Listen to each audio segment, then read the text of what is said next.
Hello student, good evening. मैं doctor Surendra Kumar. आज हम लोग डेविड ईस्टन का व्यवस्था सिद्धांत पर चर्चा करेंगे। डेविड ईस्टन का व्यवस्था सिद्धांत। मैं आप लोगों को बता दूं कि कंपैरेटिव पॉलिटिक्स में, तुलनात्मक राजनीति में, ये व्यवस्था सिद्धांत बहुत ही महत्वपूर्ण टॉपिक है और लड़कों को यह लगता है कि डेविड ईस्टन का व्यवस्था सिद्धांत बहुत भारी है। जब भी अप्रोच की बात होती है, जब भी उपागम की बात होती है, लड़के घबरा जाते हैं। परीक्षा में लगता है कि क्वेश्चन को छोड़ देना चाहिए, लेकिन ऐसा नहीं है।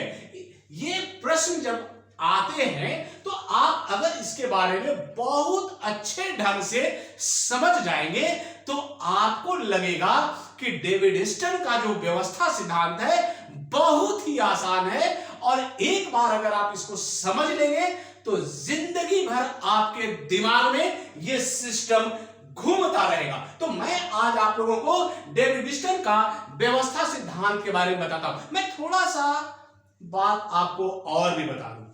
कंपैरेटिव पॉलिटिक्स, तुलनात्मक राजनीति जहां भी आती है, लोगों को लगता है कि ये क्या है, कितना भारी है, ये तुलना करना पड़ेगा, किससे तुलना करना पड़ेगा, क्या करना पड़ेगा, लगता है कि हम लोग इसमें क्या करें। नहीं, मैं आपको बताता हूं कि पहले जो हम लोग केवल स्टेट तक बात करते थे, पॉलिटिकल साइंस में केवल स्टेट तक बात होता था, राज्य तक की बात होती थी कि राज्य क्या है, राज्य की उत्पत्ति कैसे हुई, फिर उसके बाद राज्य के कौन कौन से सिद्धांत हैं। इसके बाद भी द्वितीय विश्व युद्ध के बाद राजनीति शास्त्र में एक नया परिवर्तन आया जहां अप्रोच स्थान लिया। अप्रोच का मतलब सिस्टम ने, उपागम ने व्यवस्था शुरू की। जैसे आप देखेंगे, आप ईस्टन का डेविड ईस्टन का व्यवस्था सिद्धांत है, फिर उसके बाद स्ट्रक्चरल फंक्शनल अप्रोच है, फिर खेल थ्योरी है, क्रीड़ा थ्योरी है। ये सारा बहुत चीज आप लोगों को पढ़ना होता है तो लोग घबराते हैं। नहीं, मैं आप लोगों को बताता हूं कि द्वितीय विश्व युद्ध के बाद जो राजनीति शास्त्र में नया परिवर्तन आया कि केवल राज्य तक ही राजनीति शास्त्र सीमित नहीं है, उसके अंतर्गत, राजनीति शास्त्र के अंतर्गत जो सिस्टम काम करती है, जो व्यवस्था काम करती है, जो संगठन काम करती है, ये सारे चीजों पर बात करनी होगी। और केवल एक राज्य तक ही नहीं, एक देश तक ही नहीं, पूरे विश्व की बात होती है, सारे देश की बात होती है कि वहां का शासन संचालन किस तरह से हो रहा है। अमेरिका का, जापान का, फ्रांस का, इंग्लैंड का और भी बहुत सारे देश हैं जिनके साथ हमें कंपैरिजन करना होता है। तो चलिए हम लोग अब देखते हैं कि तुलनात्मक राजनीति में व्यवस्था सिद्धांत क्या है और थोड़ा सा मैं इस पर बता दूं कि इससे प्रश्न किस टाइप के पूछे जाते हैं। एक डेविड ईस्टन के व्यवस्था सिद्धांत आएगा या उसको क्वेश्चन को घुमा देगा कि विश्व व्यवस्था दृष्टिकोण के पूर्वानुमानों और राजनीतिक विश्लेषण में उनकी प्रासंगिकता का आलोचनात्मक विश्लेषण करें। या व्यवस्था सिद्धांत से आप क्या समझते हैं। तो आज मैं आपको सारे बिंदुओं पर बात करूंगा और आपको मैं बताऊंगा। तो चलिए हम लोग देखते हैं कि तुलनात्मक राजनीति में व्यवस्था सिद्धांत का क्या स्थान है और उसका क्या मीनिंग है। ठीक है, आप देखेंगे कि उपागम जो है, अप्रोच जो है, पॉलिटिकल सिस्टम एंड एनालिसिस का प्रयोग अमेरिकी राजनीतिक शक्तियों की, जब आप देखेंगे ये जो अप्रोच की जो हम लोग बात करते हैं, ये पॉलिटिकल सिस्टम एनालिसिस का प्रयोग अमेरिकी राजनीतिक जो शास्त्री थे उनकी देन है। जो अप्रोच का जो देन है अमेरिकी वैज्ञानिकों का देन है, अमेरिकी राजनीतिक शास्त्रियों की ये देन है। सर्वप्रथम इसका प्रयोग प्राकृतिक विज्ञानों में जुड़ा और उसके बाद समाज शास्त्र से होता हुआ यह राजनीतिक विश्लेषण का आधार बन गया। ठीक है, तुलनात्मक राजनीति में इसकी आवश्यकता निम्न कारणों से महसूस की जाने लगी। जैसे आप इसको नोट करते जाइएगा कि आधुनिक तुलनात्मक विश्लेषण में राज्य, राष्ट्र, संविधान जैसे पुराने प्रयत्नों की अनुपयुक्तता थी इसमें। ठीक है, उसके बाद तुलनात्मक विश्लेषण के अधिक व्यापक ढांचे की आवश्यकता, फिर उसके बाद थी कि तुलनात्मक राजनीति में विचारधारा से मुक्त दृष्टिकोण की आवश्यकता। फिर उसके बाद था कि तुलनात्मक राजनीति में यथार्थवादी दृष्टिकोण की आवश्यकता। फिर उसके बाद हुआ तुलनात्मक राजनीति को वैज्ञानिक अध्ययन बनाने के लिए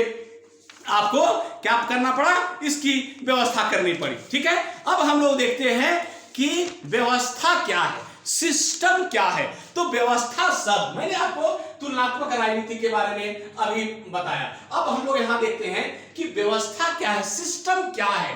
तो व्यवस्था शब्द भौतिक विज्ञान से लिया गया है। व्यवस्था कहां से लिया गया है? व्यवस्था शब्द भौतिक विज्ञान से लिया गया है।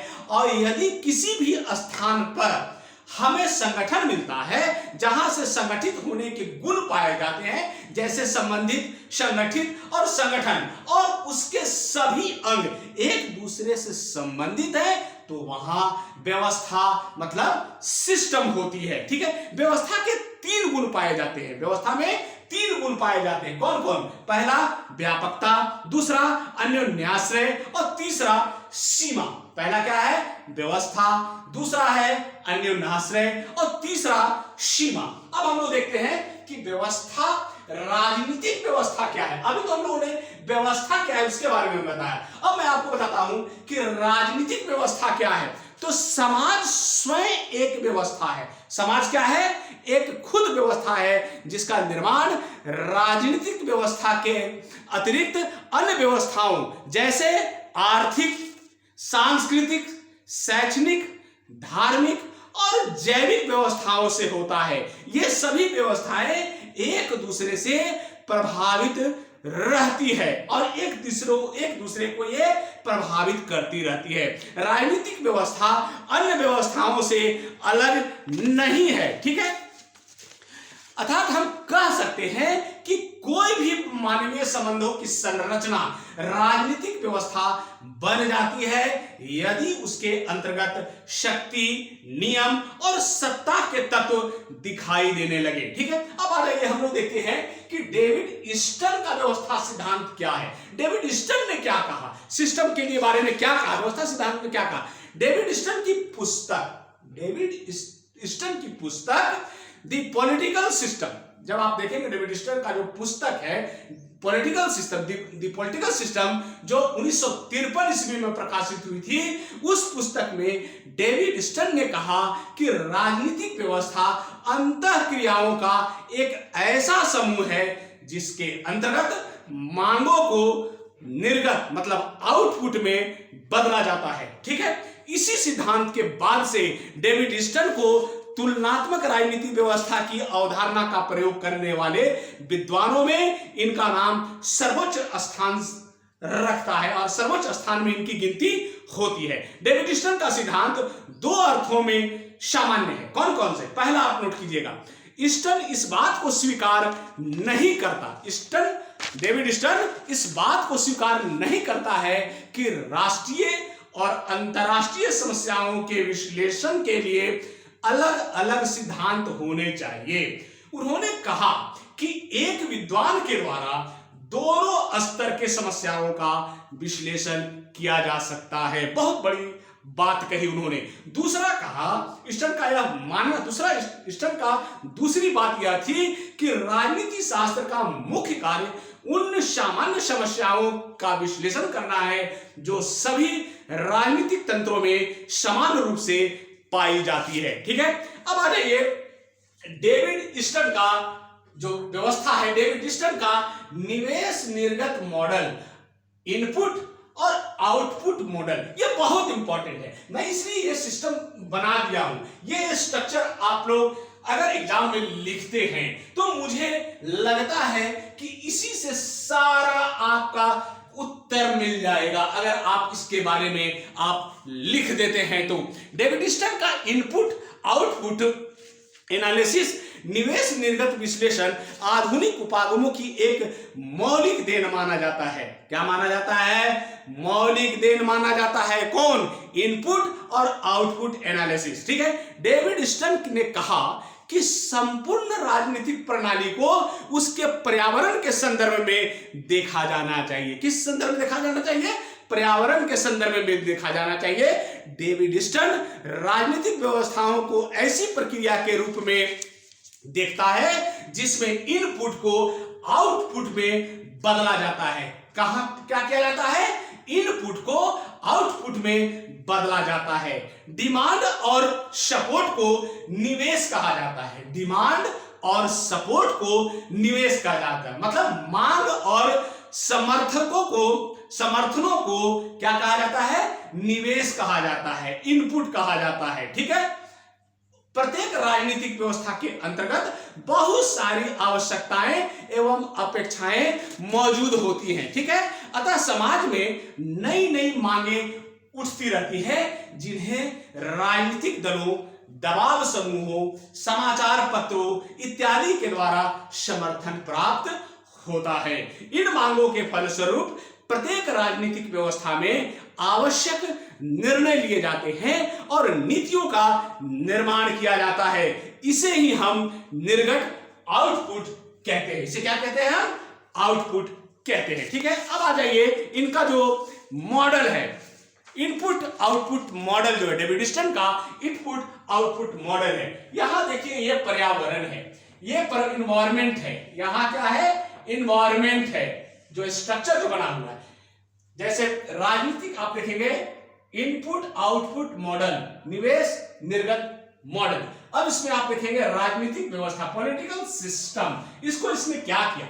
इसने कहा कि राजनीतिक समुदाय अर्थात पॉलिटिकल ग्रुप्स, उसके बाद सरकार मतलब गवर्नमेंट, और तीसरा शासन व्यवस्था, गवर्नमेंट सिस्टम। ठीक है। ये चलते रहते हैं, ये चलते रहते हैं। और इधर है क्या? निर्णय एवं नीतियां, मतलब decision and policies, decisions and policies. फिर इधर आप चले आएंगे तो यहां देखेंगे कि डिमांड मतलब मांग, फिर उसके बाद समर्थन, सपोर्ट, फिर उसके बाद यहां क्या होता है? निवेश होता है, इनपुट होता है। और जब हम चलते हैं तो यहां क्या होता है?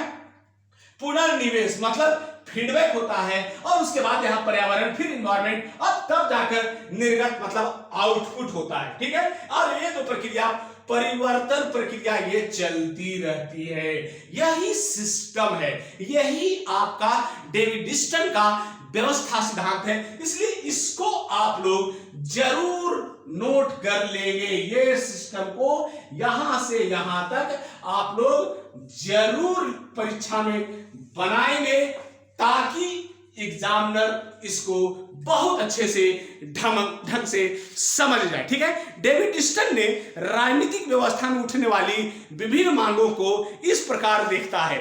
डेविड स्टर्न ने राजनीतिक व्यवस्था में उठने वाली विभिन्न मांगों को इस प्रकार देखता है, जैसे मताधिकार, ठीक है, फिर उसके बाद सामाजिक सुरक्षा, फिर उसके बाद राजनीतिक सत्ता के सहभागिता, राजनीतिक सत्ता में सहभागिता, शिक्षा, मनोरंजन, सेवा सुविधा, कीमतों पर नियंत्रण और स्वास्थ्य इत्यादि पर वह देखता है। मांगों को मांग के समर्थन को प्रकार से हम देख सकते हैं। जैसे मांग जो है, जो डिमांड है, इसको हम लोग जो देख सकते हैं क्या है, इस पर कैसे होता है। मतलब जैसे आपको ये बतलाता है कि आप जब आगे देखेंगे तो ये बतलाता है कि मांग का समर्थन कैसे प्राप्त होता है। जैसे मतदान तथा राजनीतिक वाद विवादों में सहभागिता के रूप में मिलने वाला समर्थन, फिर उसके बाद है नियम कानूनों के पालन के रूप में मिलने वाला समर्थन, उसके बाद क्या है प्रशासनिक आदेशों के पालन के रूप में मिलने वाला समर्थन, फिर उसके बाद है समय पर करों की भौतिक अदायगी के रूप में मिलने वाला समर्थन। ये आप जब चलेंगे तो मांग और सपोर्ट इसी पर निर्भर करता है। तो आज मैं आपको डेविड स्टर्न का व्यवस्था सिद्धांत, तुलनात्मक राजनीति में व्यवस्था सिद्धांत, व्यवस्था क्या है, राजनीतिक व्यवस्था क्या है, आदि आदि बातें, पूरी बातें बता दी है। और मुझे आशा है कि परीक्षा में इससे प्रश्न जरूर आएंगे। तो इसलिए इस वीडियो को आप लोग देखिए और पूरा सिस्टम को समझिए। थैंक यू, धन्यवाद।